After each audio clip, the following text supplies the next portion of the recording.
देश में बढ़ते कोरोना संकट के बीच पीएम मोदी आज हालात की समीक्षा के लिए कई बैठकें करेंगे। सुबह 9 बजे पीएम मोदी कोरोना पर समीक्षा बैठक करेंगे। इसके बाद 10 बजे मोदी कोरोना संक्रमण से सबसे ज्यादा प्रभावित राज्यों के मुख्यमंत्रियों से बातचीत करेंगे। दोपहर 12:30 बजे प्रधानमंत्री देश के बड़े ऑक्सीजन निर्माताओं के साथ बैठक करेंगे और अस्पतालों में ऑक्सीजन की सप्लाई बढ़ाने को लेकर चर्चा करेंगे।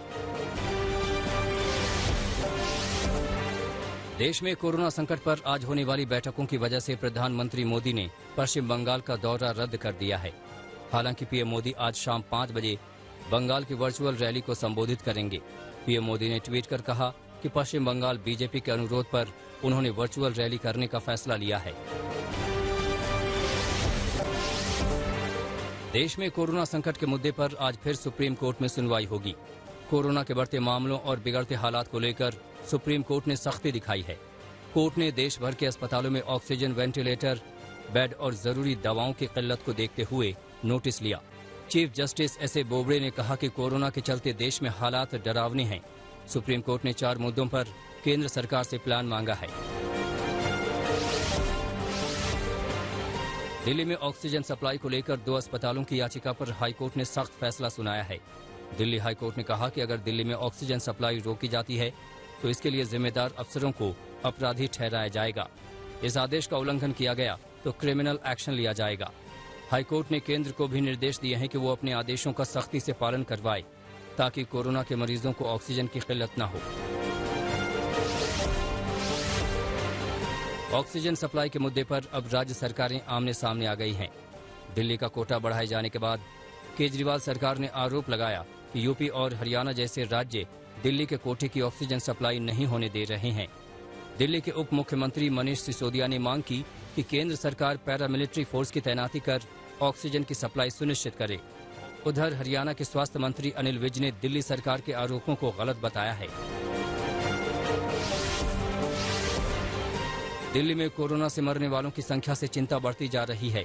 बीते 24 घंटे में दिल्ली में कोरोना से 306 लोगों की मौत हो गई। राजधानी में 24 घंटे में कोरोना के 26,169 केस सामने आए हैं और संक्रमण की दर बढ़कर 36% से अधिक हो गई है।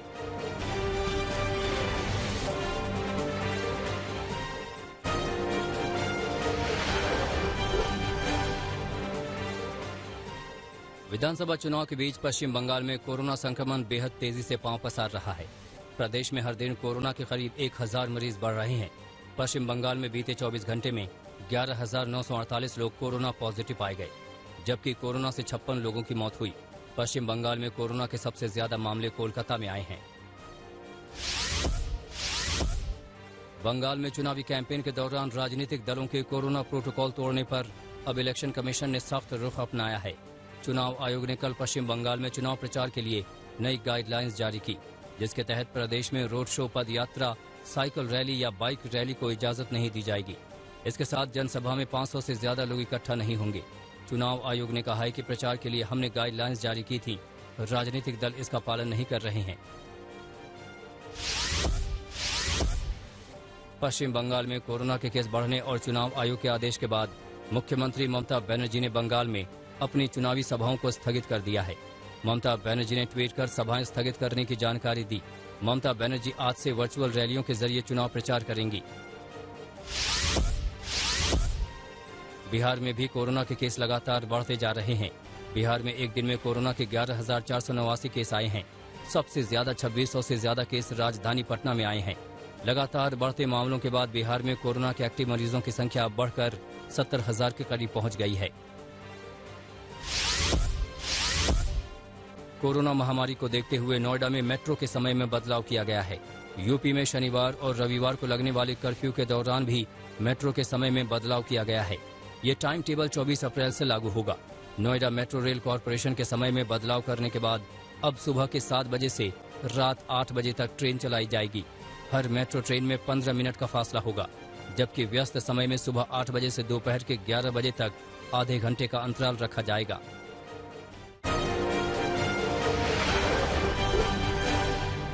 तमाम कोशिशों के बावजूद महाराष्ट्र में कोरोना की रफ्तार कम होने का नाम नहीं ले रही है। बीते 24 घंटे में महाराष्ट्र के कोरोना के 67,013 नए केस सामने आए हैं, जबकि कोरोना से 568 लोगों की मौत हो गई है। कोरोना से 75 मौतें राजधानी मुंबई में हुई हैं।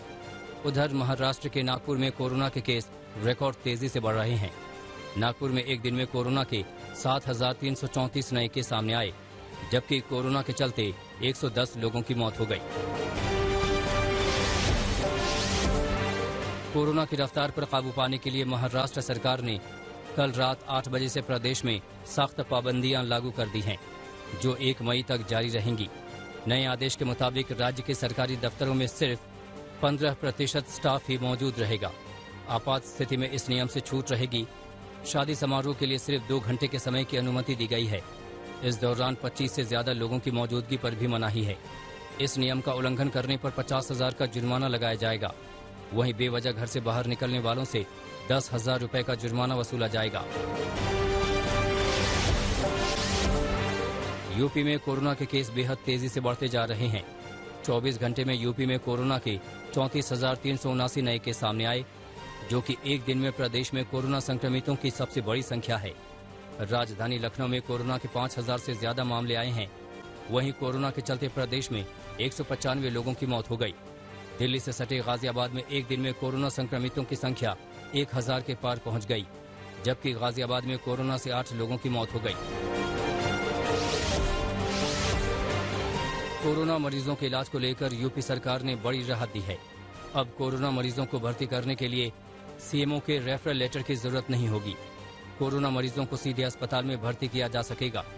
कोरोना के केस बढ़ने के बाद यूपी के अस्पतालों में मरीज को भर्ती करने के लिए सीएमओ का रेफरल लेटर अनिवार्य किया गया था, जिससे मरीजों के परिवार वालों को काफी दिक्कत आ रही थी।